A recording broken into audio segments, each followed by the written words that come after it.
I'm here inside Vivint Arena in Salt Lake City, where it was a night to forget for Sacramento Kings sharpshooter Kevin Huerter.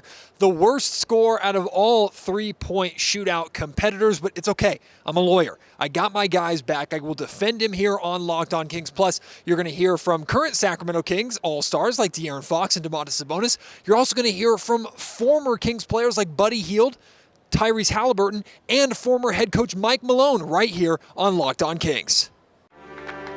You are Locked On Kings, your daily Sacramento Kings podcast, part of the Locked On Podcast Network, your team every day.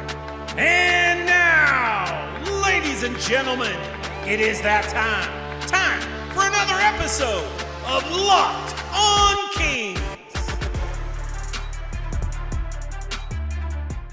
Hello and welcome into Locked On Kings, your podcast hub for Sacramento Kings coverage all regular season long. Today presented by PrizePicks. First-time users can receive a 100% instant deposit match up to $100 with promo code Locked On. That's PrizePicks.com, promo code Locked On. My name is Matt George. I have the privilege of being your host here. I'm a Sacramento sports reporter and producer for ABC 10 News. And tonight, I'm also Kevin Huerter's lawyer. Now, this is nothing to be taken seriously, even though I'm sure Kevin Huerter wanted to win the three-point contest, even though Kevin Huerter said earlier today during his media availability that he believes he's the best shooter in the league, and I hope he still believes that. He unfortunately came out and laid an egg here in front of a national TV audience in the three-point contest, and I know some of the commentators, I think it was Reggie Miller, that might have said he shouldn't be invited back. Regardless, I didn't hear those comments. They're alleged. Someone told me or texted me that that's what Reggie said. Either way, I'm still, of course, a huge fan of Kevin Huerter. I'm going to do my best to defend him, but everything that we're talking about this three-point contest, it's all in fun. It's meant to be kind of a joyous kind of celebration of the accomplishments of Kevin Huerter to this point in the season. He absolutely deserved to be there, no matter how his performance went. But unfortunately, he had the worst score with just 8 points, which is not a lot in the three-point contest. That's, even worse than Julius Randle, who I thought was going to be at the bottom, who went right before Kevin, I think finished with just like 11 points or something like that. So I thought, man, Kevin's in a prime position. Coming up after Julius Randle, he can't possibly do worse. Well, unfortunately, he did. Now, I'm not using this as an excuse. I'm just stating a fact here, because this is actually a conversation that I had with Kevin Huerter here. It's talking about the difference between shooting out of a rack versus catching and shooting. And Kevin Huerter is pretty much a catch-and-shoot maestro, right? That's what he does super, super well for the Sacramento Kings. Well, the motion of catching and shooting and naturally going into your shooting motion versus grabbing off a rack to your right or left-hand side and then going into the shooting motion, it's different. It's completely different. So I'm not 100% surprised that Kevin or any shooters kind of struggle to get used to that rhythm and get used to that feeling. I, for one, am a big fan of the idea of doing basically what baseball does in the home run derby and allowing the player to pick a coach or a parent or a family member or a friend or a teammate to pass the ball to them so they can catch and shoot, and it's more true to how they shoot three-pointers. I don't think it's that groundbreaking. Kevin did mention when I talked to him, he said he thinks it's the rack that kind of makes the competition, and he's good that the rack is there to make it a little bit different. Kevin's not going to make an excuse. I'm not going to make one either. I felt this way before Kevin Huerter's bad performance tonight, but I think it would really be cool to kind of add that sentimental value of them being able to pick someone who they want to pass them the ball and be a little more natural in their motion and show maybe what they can do a little bit more. That being said, other guys shined in the three-point contest tonight. I'll get to that in a little bit, but we're talking about the Kings AllStar Weekend to this point. It's great that they have a bunch of representation, and you're going to hear both De'Aaron Fox and Domantas Sabonis speak about the representation of the Kings and AllStar Weekend. 4 out of their 5 starters. Well, so far in the Rising Stars Challenge, Keegan Murray made 1 shot for 3 points. It was a game winner, so worth celebrating. Didn't take a shot in the second game, even though his team won. So kind of, I guess, ho-hum, disappointing there from a Kings standpoint.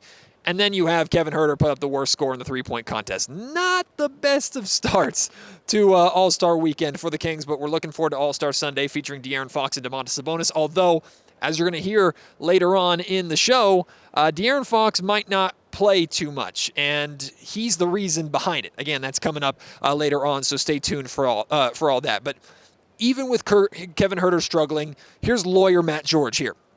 What Kevin's doing, this is tactical. I'm telling you, this is tactical. He's intentionally doing this because shooters oftentimes go through cold streaks. It's very feast or famine. And we saw how Kevin Huerter started the season, right? Shooting over 50% from three-point range. We knew that wasn't going to last. He's been in a rut over the last maybe month or so and is trying to climb his way out of it. Well, the Kings are going into the most important stretch of basketball that they played in almost 2 decades, right? This massive playoff race. So what Kevin Huerter is doing is he's being a team player.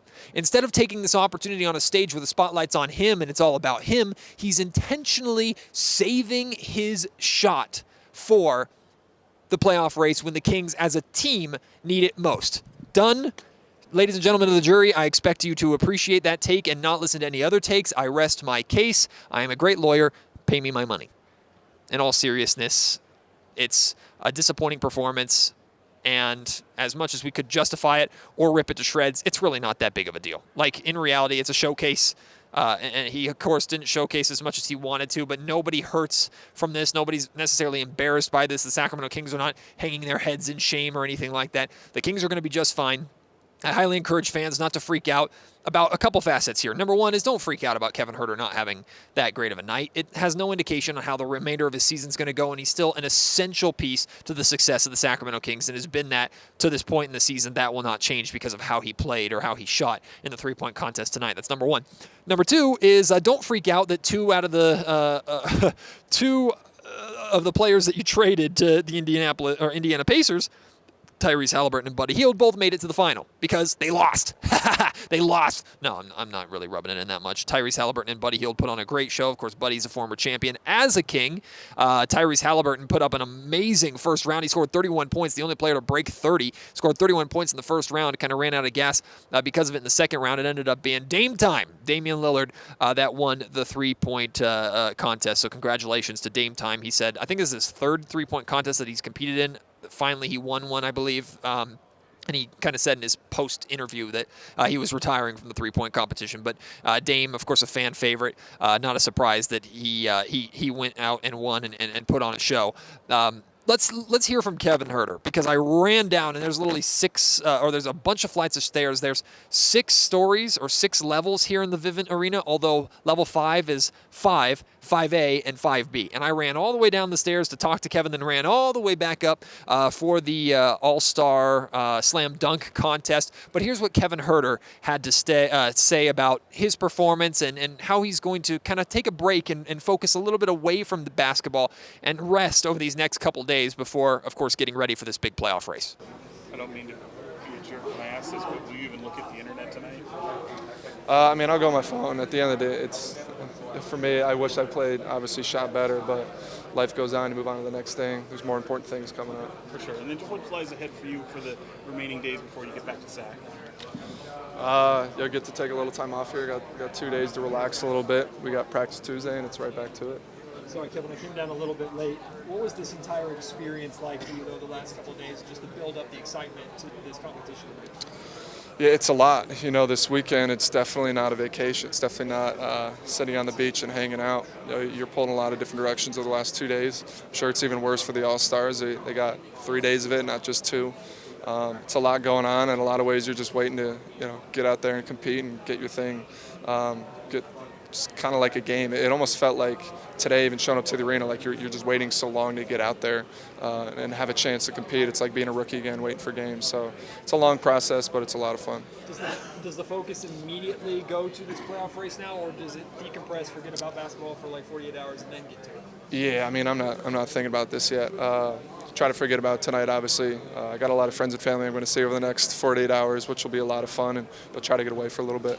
Like I said earlier on the show, today's episode of the Locked On Kings podcast is brought to you by PrizePicks. PrizePicks is the #1 way to play daily fantasy sports. The way it works, you pick 2 to 5 players and decide whether they're going to score more or less in the PrizePicks projections. For example, when the season restarts, let's say De'Aaron Fox is a 24.5. That's what PrizePicks sets his point total against the Portland Trailblazers coming up next week. Well, you pick if he's going to score more or less than that. Do that for multiple players. Again, 2 to 5 players. You get them right, you can win up to 25 times your money. And the best part, you're not playing up against other people. You don't have to worry about managing lineups or anything like that. And you don't have to worry about the sharks online that make a living off of beating up on people who just want to do it for fun or do it as a hobby. PrizePicks offers projections on any sport that you watch, including, of course, the NBA, the NFL, MLB, NHL, PGA, college football, men's and women's college basketball, soccer, WNBA, esports, NASCAR, and so many more, including fight sports like MMA and boxing. Entries can be made in 60 seconds or less. They offer safe and fast withdrawals, and it's currently operational in over 30 states and in Canada. Right now, if you download the PrizePicks app and sign up for the first time, use our promo code LOCKEDON. You get a 100% instant deposit match up to $100. So you deposit $100, you get $100. You deposit $50, you get $50. It's free money for you to make money on PrizePicks. So my day started a little bit later than yesterday. It was a bit of a shorter day today than it was yesterday, thank God, because All-Star Friday was a long day, but I'm not complaining. I'm having a bunch of fun. And the day started with us talking to Kevin Huerter. I didn't play any of that audio for you before the three-point contest. After that, we got to witness Eastern All-Stars practice, and then the Western All-Stars were made available after their practice. So we got to watch the East and West practice, and then we got to finally talk to De'Aaron Fox and Domantas Sabonis. We'll start with De'Aaron Fox here. A lot of things kind of edited together here. Some of the questions you'll hear, most of them you won't. I'll just run through what De'Aaron is going to be talking about, especially for you audio listeners. He's talking about his experience as an All-Star. He'll talk about the representation of the Sacramento Kings in AllStar Weekend. Talks about not wanting to play too much in the All-Star game. Talks about being on cloud 9 with his son being born and being named an All-Star for the first time, and his son being here in Salt Lake City. Talks about Keegan Murray's performance in the Rising Stars Challenge, and also talks about having the opportunity to dunk on Domantas Sabonis if he's drafted to a different team, if one is on Team LeBron and one is on Team Giannis, come the All-Star game tomorrow night. Take a listen. Yeah, man, it's fun. It's a lot. It's not much of a break, but it's definitely a great accomplishment. I'm having a good time, especially with Domas being here. So. Now, there's 4 Kings representatives here, from the three-point contest, Rising Stars. What does it mean just to have 4 here? What does that mean for just the city of Sacramento? Yeah, man, especially with it being 4 of our starters, I think it's just a testament to what we've done this year. I think there's still a lot to go, but I think it's really big for the organization for sure and for the city. Just about every single event has a Sacramento King in it, so it's definitely great, and I want guys to enjoy this weekend because once we get back, it's we're hitting the ground running. Well, truth be told, I hope I don't play that much. Domas told me that he's expecting me to be doing dunks and stuff. I don't know how much that's going to happen. I'm not 19 or 20 anymore where I just wake up and can go between the legs. So, but I'm definitely hoping to go out there, have fun, and enjoy myself. Man, it's been fantastic. Obviously, we lose a lot of sleep. He's not like walking around here or anything. He's back at the hotel with his grandmother, but. It's definitely great that he'll be able to experience this, and obviously he won't remember, but he'll get to see his pictures. He didn't do anything, so he got mad at us for saying he don't have a bag. And I told him that he got to work out with me this summer. You said you may not be dunking as much because you're not as young as you used to be, but if you can posterize any player here tomorrow in the All-Star game, who would it be? If I could posterize any player, probably Domas if we're not on teams together. Yeah, definitely. After we talked with De'Aaron Fox, we, of course, talked to the other Kings All-Star, the 3-time All-Star, Domantas Sabonis. I saw you sitting courtside watching your teammate play last night. What was your assessment of Keegan? He's amazing. He's been great all year. He's a special kid. He just broke franchise record in threes in half a year. So he's good. He's good, and he has a lot of big things coming his way.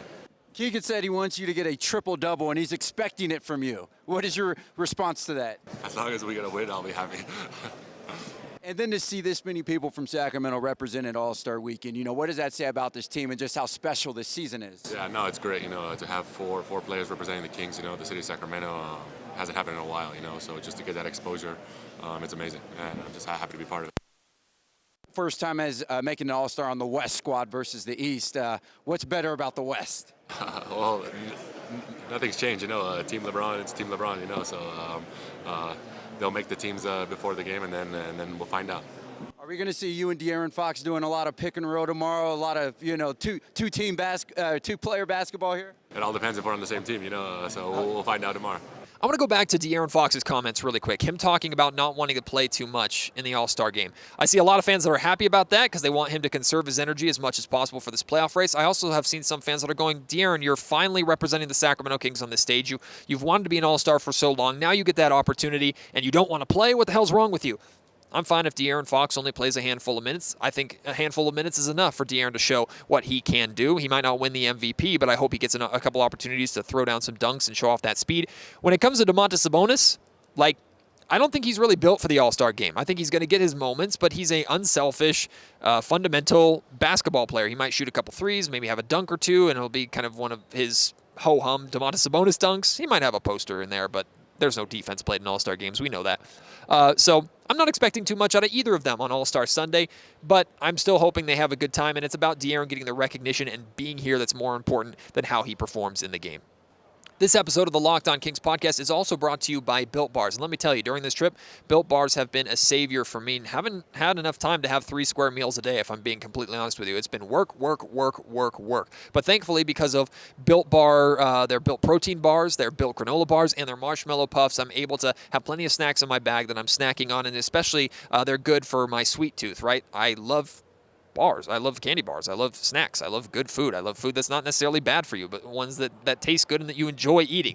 Well, Built Bars check all those boxes for me. Plus, they're extremely healthy. They're covered in 100% chocolate, and the average bar is 130 calories and 15 grams of protein. Yeah, these bars are loaded with good stuff for you while also satisfying that sweet tooth. So many great flavors. My favorite is mint brownie. And now you don't just have to go to Built.com to order a box. You can go to your local Sam's Club or Walmart, go to the pharmacy section, try a box right now. You can try their flavors like brownie bites, or there's peanut butter, there's brownie flavored, there's churro. Now, if you're into that, so many great flavors for you to try. Give them a try at Built.com. All right, before we wrap up, Buddy Hield and Tyrese Haliburton, I mentioned, of course, both had pretty good showings in the three-point contest, both of them former Sacramento Kings. Well, because they were made available to the media, we decided to sneak over there and talk to them a little bit. So I know Buddy has burned some bridges with some fans and said some comments that were picked up over audio that don't make him the biggest, or have certainly made him less likable in Sacramento. Let's say that. But we got the opportunity to talked to Buddy really briefly, asked him what he misses the most about Sacramento, and asked him about the beam. He answers that. Tyrese Haliburton also talks about similar things. And then, at the very end, we got the chance to talk to Mike Malone, former Sacramento Kings head coach, just a favorite of mine. You know my feelings about Mike Malone. If the Kings had kept him, this playoff drought would have been over a long, long time ago. Of course, I'm very happy with Mike Brown now, but the Kings made a big mistake letting Mike Malone go. Of course, he's thriving with the Denver Nuggets organization, but he had some wonderful things to say about the Kings fan base, but not so great things to say about the beam. I'm happy for Fox, man. He worked so hard, and the way him and he's grown as a leader, and just he's watching him in the late game situation, how he's able to close is amazing, and nobody can guard him. He's best player in the league, and him just getting to the elbow and getting his spots and just making the right play. He showed a tremendous jump. Miss the most for Sacramento? I just go into the games and the fan base. The fan base is one of the best fan bases in the league. What do you think about the beam? Any reaction to that this year? Oh, this is a great slogan, like the beam. I think it's cool. What is the one thing you miss about Sacramento? Oh, the fans, the love from the fans for sure. It's still there, it always will be there, but just the energy that those fans bring, it's amazing, so that's for sure. What is your reaction to the beam? Obviously that wasn't there during your reign in Sacramento, but now that you see that there, what do you think of it? The beam is fire. The beam is fire. Hate to see it because I'm not there, but I rock with it. The beam is fire. Oh, I think it's great. Yeah, I think the Sacramento fans, when I was there, were amazing.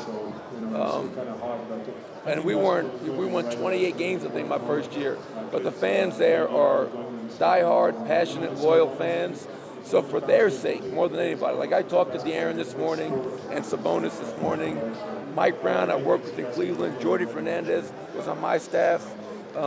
Great people out there, great fans, and I'm just happy for those people that they have a team that's competitive and hopefully going to break that playoff drought because those fans have been waiting and patient for a long time. I know they lit the beam at your expense, but what do you think of the beam and that whole slogan and everything? I don't know. I mean, you never want to be on the losing side of like the beam. I want to say screw the beam. This has been just an absolute blast of an experience. I'll be honest with you, watching the Rising Stars and the All-Star Saturday Night in person, not as exciting as you'd think it would be. Finally, the crowd filed in for like the three-point contest and the dunk contest because for the skills challenge at the beginning of this event, there was nobody here.